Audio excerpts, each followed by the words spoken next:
Bapak teliti dan Bapak observasi serta Bapak cari, itu ternyata anak kita yang bernama Fadil.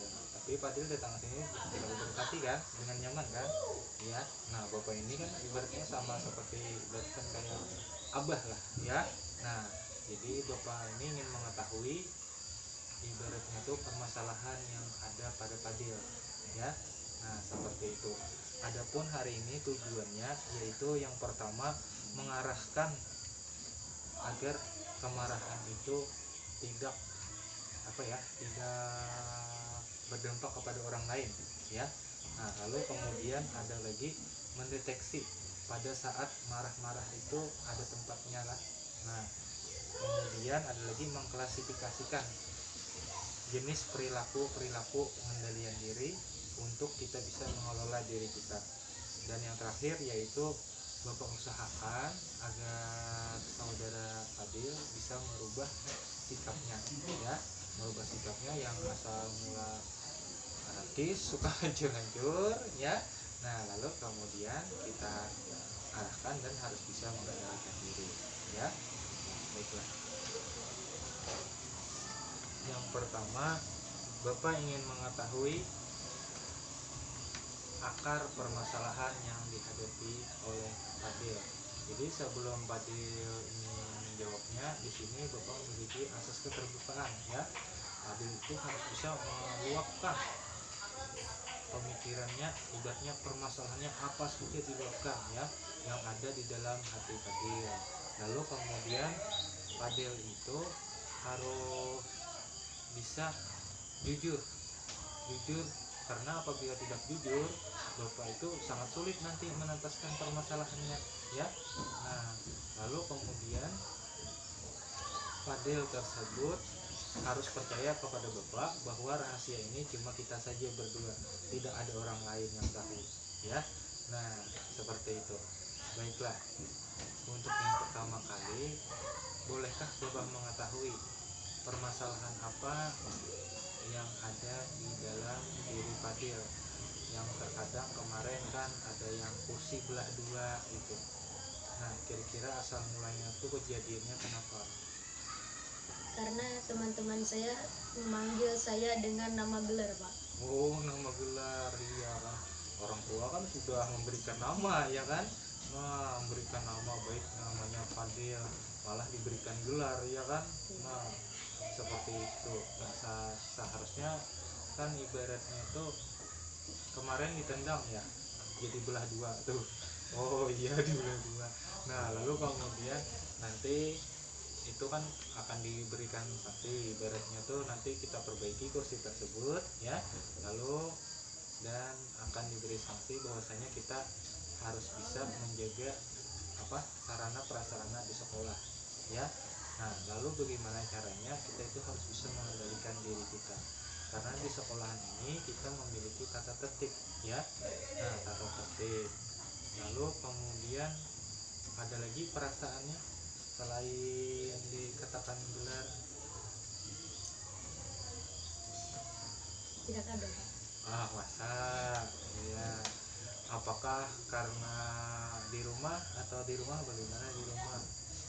Apakah orang tua terlalu menyuruh-nyuruh atau memerintah? Misalkan ada Bapak berikan bayangan, ya, bukan berarti pasti. Misalkan saya itu harus bisa menjaga adik, ya, misalkan seperti itu. Atau saya itu harus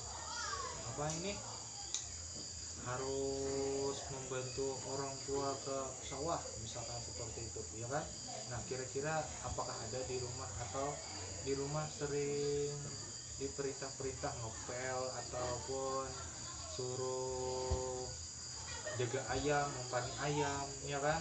Nah atau apa seperti itu, apakah ada kira-kira di rumah? Saya di rumah sering menjaga adik, Pak. Oh, sering menjaga adik, iya kan. Nah padahal pada waktu itu kan pada saat bermain, ya kan. Nah kemungkinan ya itulah juga yang bisa membuat diri kita, ya kan. Padahal kan orang tua itu untuk mengajarkan kita untuk ya kasih sayang lah, dan juga saling tolong menolong. Ya, kira-kira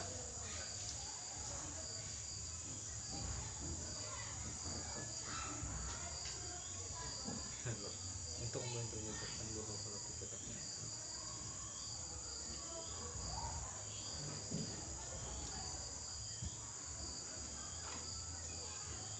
baiklah, kira-kira dengan cara, kalau Bapak boleh tahu, mengapa Anda itu menghancurkan meja tersebut? Apakah Anda memiliki kepuasan dengan cara menghancurkan meja tersebut, kursi tersebut? Ya, kemungkinan iya ya. Nah, karena kita itu tidak boleh memukul teman, ya kan? Nah, ya bagus. Lalu kemudian bahwa tindakan tersebut salah apa tidak? Iya, salah. Nah, kemudian di sini mari kita bandingkan situasinya ya. Situasinya bagaimana ibaratnya tuh di dalam diri kita itu kita bangun rasa-rasa atau norma-norma yang ada di dalam diri kita ya. Norma itu adalah salah satu aturan ya kan, di dalam pelajaran ada sering Bapak menekan ibaratnya itu seperti ada norma agama, norma hukum ya kan, kesopanan, dan norma kesusilaan. Jadi menurut Fadil, apabila kita itu diganggu teman, bagaimana selanjutnya? Apakah Fadil merasa langsung menghakiminya atau dengan cara bersabar atau bagaimana?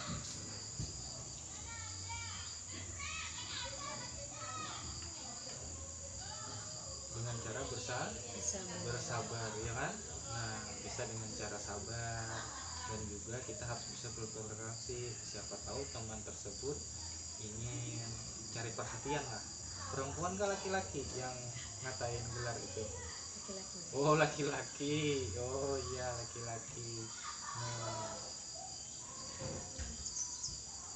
baiklah, hari ini Bapak ingin menayangkan video tentang pembelajaran ya. Nah, jadi mari kita simak di layar situ. Silahkan. Kita tengok situ. Itu ada layarnya. Ya. Bismillahirrahmanirrahim. Assalamualaikum warahmatullahi wabarakatuh. Jumpa lagi dengan BK Sahabat Seru.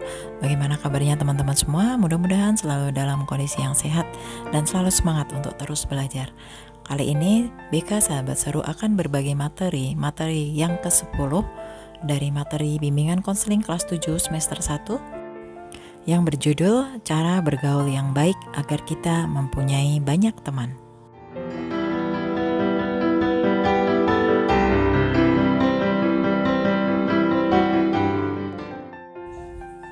Pelajar adalah individu unik yang masing-masing memiliki karakter yang berbeda-beda. Karakter terbentuk karena kebiasaan, lingkungan, keturunan, dan pengalaman hidup. Setiap individu memiliki kemampuan yang berbeda-beda dalam berinteraksi. Ada yang memang pandai bergaul, namun ada juga yang cenderung pemalu dan terbatas dalam pergaulannya. Bagi seseorang yang pandai bergaul, tentunya sangat mudah baginya untuk mendapatkan teman sekolah, lingkungan masyarakat, atau tempat kerja. Lalu, bagaimana bila kita pemalu dan tertutup dalam pergaulan? Apa yang akan kita lakukan? Ayo kita ikuti cara bergaul yang baik agar kita mempunyai banyak teman berikut ini. Berikut ada beberapa cara bergaul yang baik agar kita mempunyai banyak teman. Di antaranya adalah sebagai berikut ini. Yang pertama, belajar menerima diri sendiri. Kita harus belajar menerima diri apa adanya. Bukankah setiap orang punya kelebihan dan kekurangan, termasuk kita? Jika kita berfokus pada kekurangan-kekurangan yang ada, akibatnya kita akan dipenuhi perasaan-perasaan negatif. Misalnya minder, merasa tidak dihargai, merasa tidak diterima, dan sebagainya. Padahal bisa jadi itu hanya perasaan kita saja yang mengucilkan diri sendiri. Yang kedua, bergaul dengan niat yang baik. Dengan beragam cerita kenakalan remaja zaman sekarang yang sering kita dengar, pentingnya memulai pergaulan dengan niat baik sangatlah diperlukan. Rentannya remaja memulai suatu perilaku yang kurang baik bisa diawali dengan niat yang kurang baik ketika menjalin pertemanan dan pergaulan. Memilih teman dengan ciri-ciri teman yang baik dan tulus sangatlah penting. Jika memulai pergaulan dengan niat yang baik, maka kita juga akan mencari lingkungan yang baik yang tidak akan mudah mempengaruhi atau menjerumuskan orang kepada tingkah laku yang menyimpang dari nilai sosial. Yang ketiga, perluas lingkup pergaulan kita. Dalam kehidupan kita harus bisa memperluas lingkup pergaulan. Jika awalnya aktivitas kita hanya berangkat sekolah, pulang ke rumah, lalu tidur, coba lakukan sedikit variasi. Mungkin kita bisa menghubungi teman-teman lama yang selama ini kita abaikan karena kesibukan.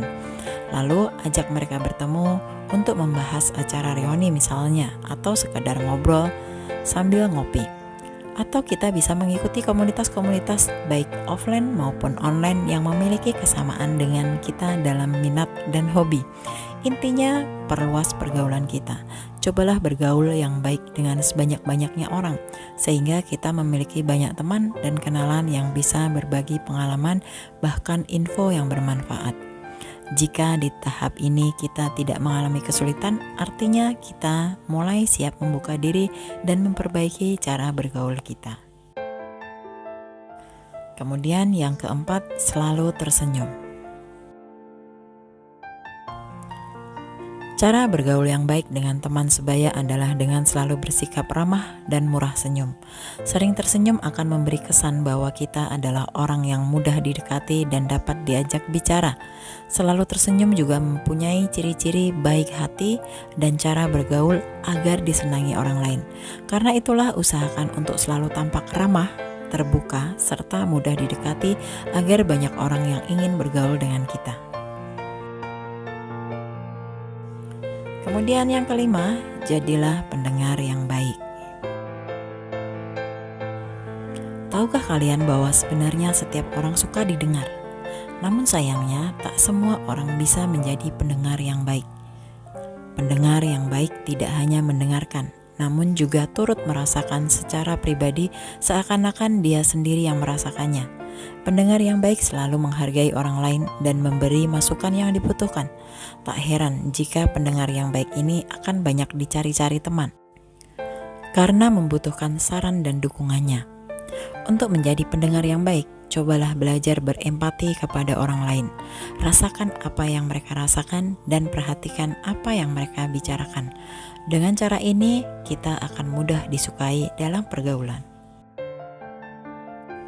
Kemudian yang keenam, belajar memulai obrolan. Jika selama ini kita adalah orang yang pasif dan pemalu, sekarang saatnya untuk belajar memulai sebuah obrolan. Mungkin selama ini orang lain takut mengajak bicara karena kita terlalu pendiam. Untuk itu, cobalah mengajak mereka berbicara terlebih dahulu. Tidak perlu mencari bahan obrolan yang terlalu rumit. Sederhana saja, seperti sekedar menyapa atau menanyakan sesuatu yang kurang penting.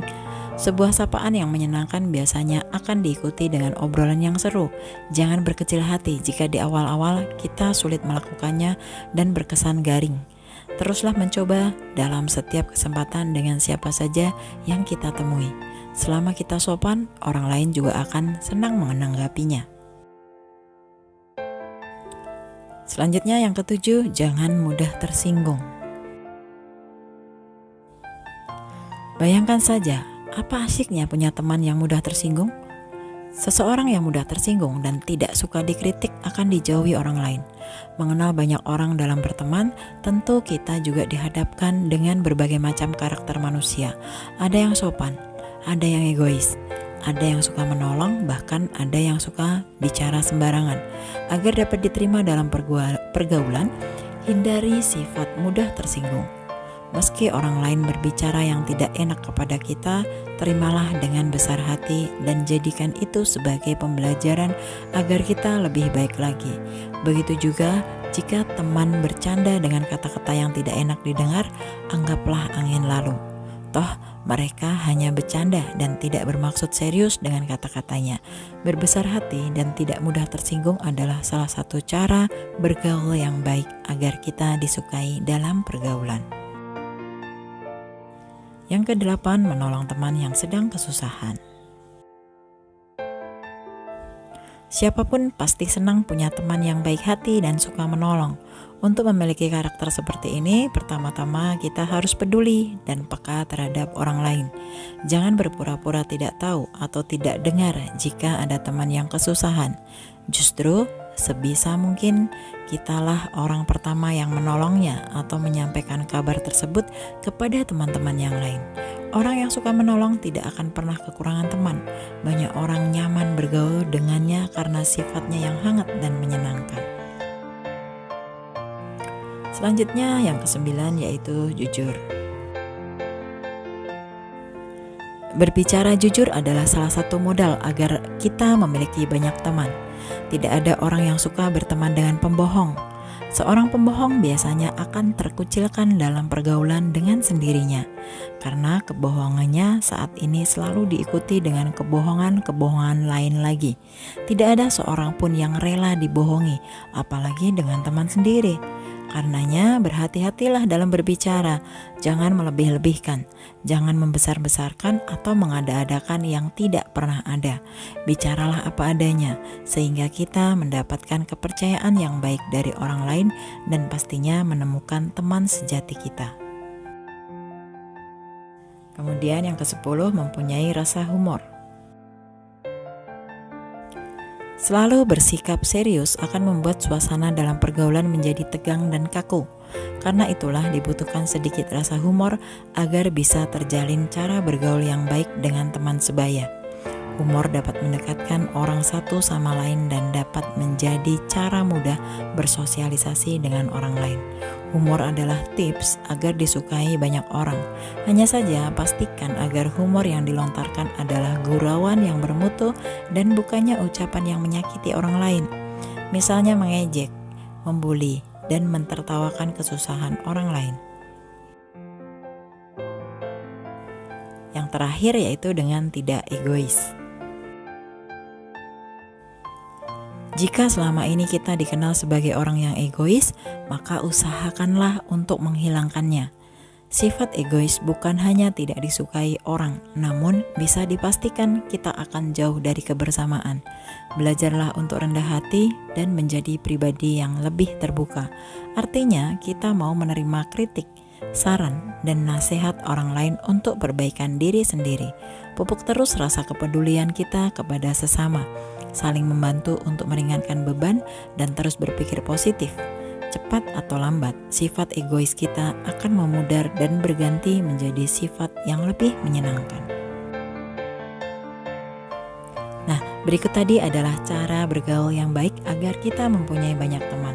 Mudah-mudahan setelah mempelajari materi ini, kita dapat mengaplikasikannya dalam kehidupan kita sehari-hari, sehingga kita mempunyai banyak teman yang baik dan merasa nyaman dengan teman-teman di sekitar kita. Semoga materi ini bermanfaat untuk kita semua. Terima kasih telah menonton video ini. Kita ketemu lagi di video-video berikutnya. Wassalamualaikum warahmatullahi wabarakatuh.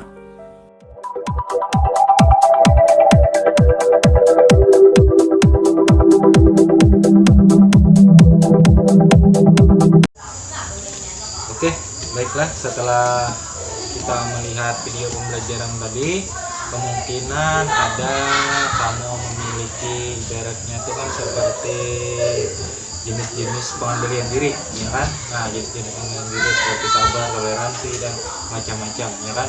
Kira-kira menurut Fadil, apa yang kamu ambil dari video tersebut? Setelah saya melihat video tersebut, saya merasa perilaku saya itu salah. Nah, ya kan? Karena kita itu harus bisa mengerti kondisinya, ya. Bagaimana apabila itu terjadi kepada Fadil, ya kan? Otomatis Fadil merasa geli rasa gelisah, ya kan? Nah, rasa gelisah, takut juga apabila melihat teman yang suka hancur-hancur meja. Apalagi kalau mejanya tersebut adalah meja kita sendiri, bagaimana kita untuk belajar, ya kan? Nah, seperti itu. Lalu kemudian bisakah Fadil memberikan kepada Bapak jenis-jenis pengendalian diri? Misalkan bagaimana cara Fadil untuk menahan diri apabila teman tersebut melakukan hal itu terjadi lagi? Dengan cara apa?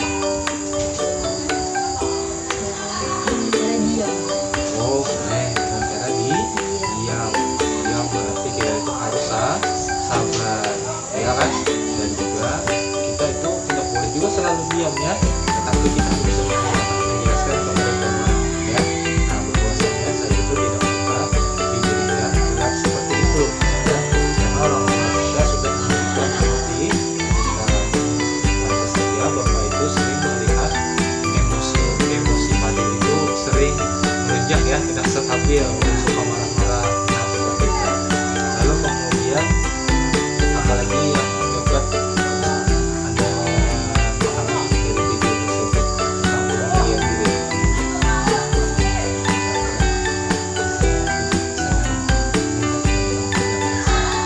Saya melihat tentang pendam rasa.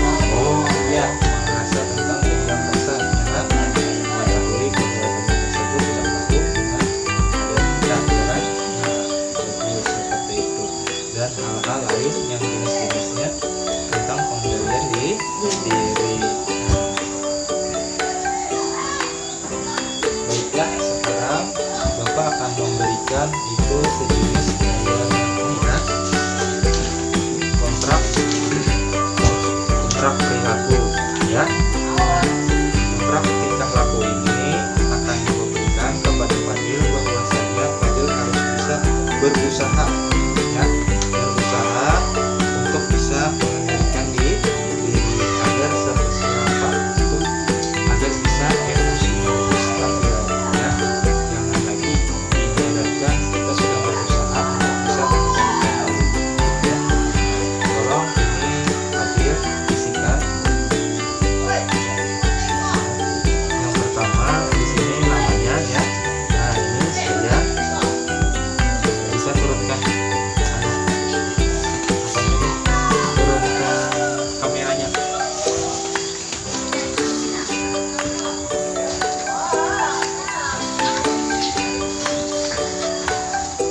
Tiga, dua, satu. Baiklah Fadil, di sini Bapak Anda memberikan tentang kontrak tingkah laku. Bagaimana kamu itu harus bisa mengusahakan cara-cara pengendalian dirinya, ya. Yang pertama di sini Fadil tulis nama dulu. Saya Fadil.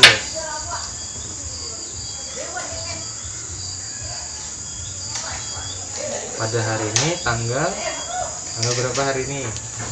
Iya, tanggal 6. Ya, tulis 6. Ya, nah lalu kemudian menyatakan bahwa saya setuju melakukan hal-hal di bawah ini. Yang pertama yaitu ya, tulis.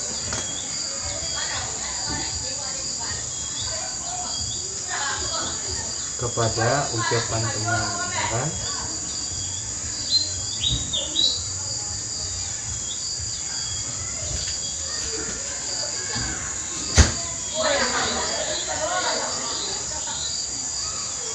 Dan tidak akan lagi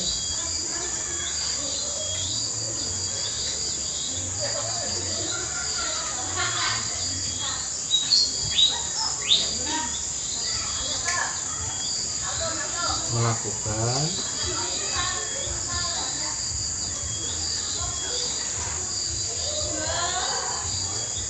amarah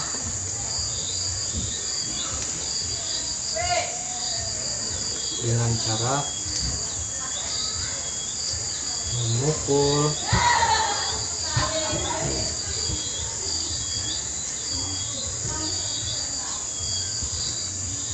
dan menendang.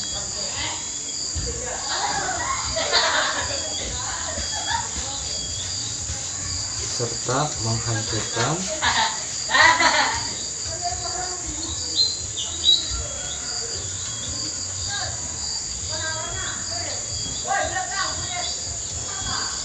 sarana prasarana di sekolah.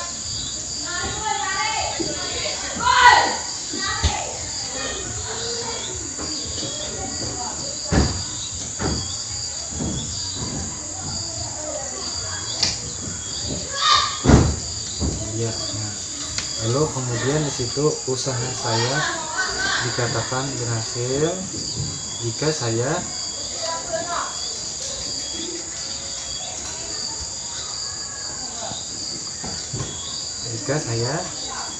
sabar, ya kan? Dua, tidak marah-marah.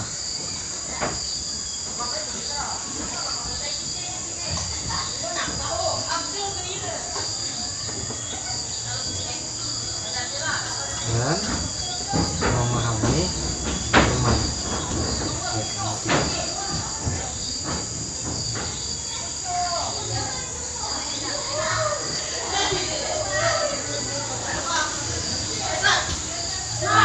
Ya, selanjutnya apa lagi itu?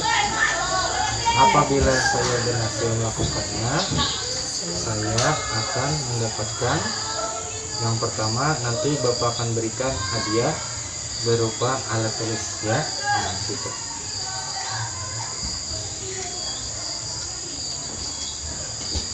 Dari Bapak.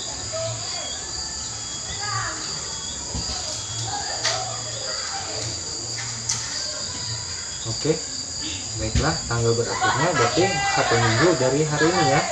Hari ini tanggal 6, berarti 1 minggu kemudian tanggal berapa? Ya, pada seminggu kemudian, ya. Nah, ya, seminggu kemudian. Ya, baiklah. Semoga saja hari ini, pertemuan kita hari ini dapat mengubah perilaku Fadil, ya. Dari yang asal mulanya Fadil itu suka marah-marah, kemudian menjadi stabil, ya. Oleh karena itu, Bapak harapkan kepada Fadil untuk bisa merubah sikapnya, ya. Baiklah, untuk mengakhiri konseling ini, marilah kita berdoa menurut agama dan kepercayaan masing-masing. Berdoa dimulai. Berdoa selesai. Ya, terima kasih Fadil, ya. Nah, atas perhatiannya. Lalu kemudian di sini Bapak minta kepada Fadil agar bisa memberikan penilaian kepada Bapak, ya. Di sini. Nah, tentang pemahaman apa yang Anda dapatkan setelah mengikuti layanan konseling ini, ya. Apakah kamu merasa puas? Silakan kamu tulis. Ya. Saya merasa apa, gitu. Ya kan? Nah, terturut, ya. Ya, kan ini. Kena Fadil tulis hasil itu lah, berang saja coret-coret lah, asal kelihatan nulis aja. Iya, asal kelihatan nulis lah. 1, 3, 2, 1. Baiklah Fadil, setelah berakhirnya konseling ini, ya, Bapak meminta kepada Fadil untuk memberikan penilaian kepada Bapak dan juga kepada Fadil sendiri, ya.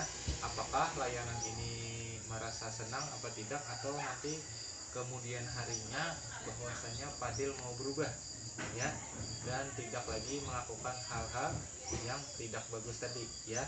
Nah, baiklah, ini ada Bapak berikan. Tolong kamu berikan respon di hari, kemudian di situ ada, ya. Silahkan.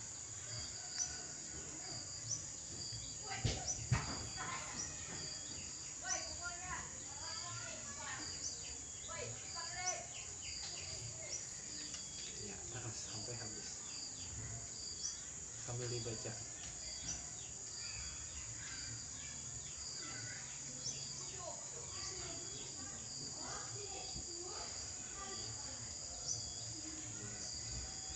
Lalu kemudian, apakah pemahaman yang ada peroleh dapat digunakan untuk berencana untuk memecahkan masalah? Ya, ada tadi dengan sabar, ya kan? Berarti jawabannya saya merasa terpecahkan masalahnya. Ya. Lalu kemudian ada lagi di situ, bagaimana perasaan Anda setelah mengikuti layanan konseling individu ini? Apakah merasa terbantu atau tidak? Tulis itu. Ya, merasa terbantu.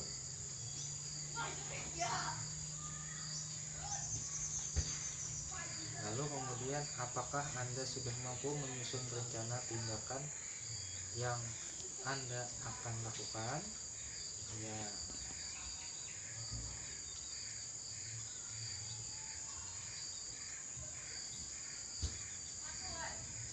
Rencana apa saja yang akan dilakukan untuk menyelesaikan masalah Anda? Dengan cara sabar, ya kan? Nah, apalagi tadi dengan cara toleransi, bertenggang rasa, ya. Nah, baiklah, sekian dulu dari Bapak.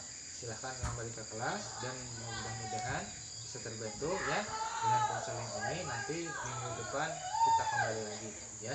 Nah, ya. Baiklah, silahkan Fadil kembali ke kelas. Ya. Terima kasih. Acting.